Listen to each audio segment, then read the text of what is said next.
No, no, no. Not God bless America. God damn America. That's in the Bible. Prior to Abraham Lincoln, the government in this country said it was legal to hold Africans in slavery in perpetuity. Perpetuity is one of the University of Chicago words. That means forever. From now on. When Lincoln got in office, the government changed.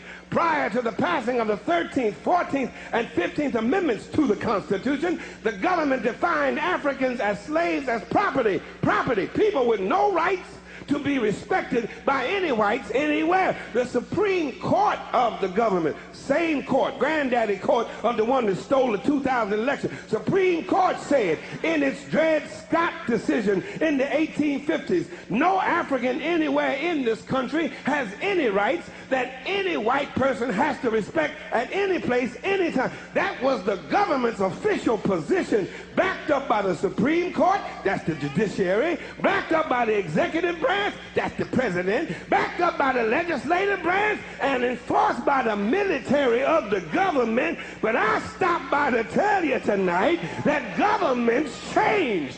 Prior to Harry Truman's government, the military in this country was segregated. But governments changed prior to the civil rights and equal accommodations laws of the government in this country. There was back segregation by the country, legal discrimination by the government, prohibited blacks from voting by the government. You had to eat in separate places by the government. You had to sit in different places from white folk because the government said so. And you had to be buried in a separate cemetery. It was apartheid American style from the cradle to the grave, all because the government backed it up. But guess what?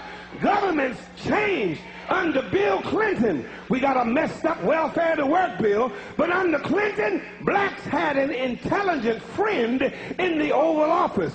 Oh, but governments changed.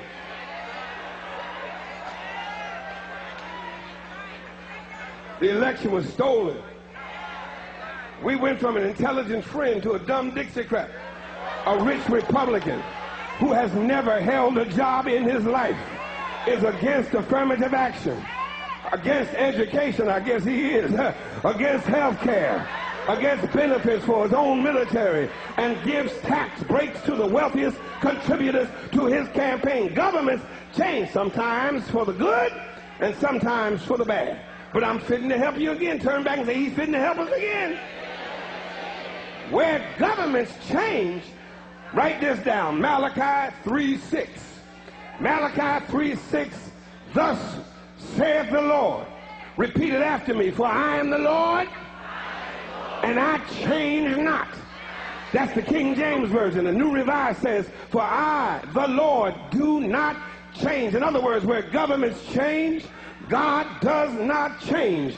God is the same yesterday, today, and forevermore. That's what his name I am means, you know. He does not change. There is no shadow of turning in God. One songwriter puts it this way, as thou hast been, thou forever wilt be. Thou changest not. Thy compassions, they fail not. Great is thy faithfulness, Lord, unto me. God does not change. God was against slavery on yesterday, and God, who does not change, is still against slavery today. God was a God of love yesterday, and God, who does not change, is still a God of love today. God was a God of justice on yesterday, and God, who does not change, is still a God of justice today. Turn to your neighbor and say, God does not change.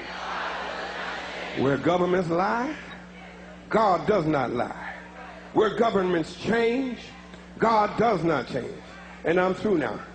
But let me leave you with one more thing. Governments fail. The government in this text, comprised of Caesar, Quirinius, Pontius Pilate, Pontius Pilate. The Roman government failed. The British government used to rule from east to west. The British government had a Union Jack. She colonized Kenya, Ghana, Nigeria, Jamaica, Barbados, Trinidad, and Hong Kong. Her navies ruled the 7 seas all the way down to the tip of Argentina in the Falklands. But the British government failed.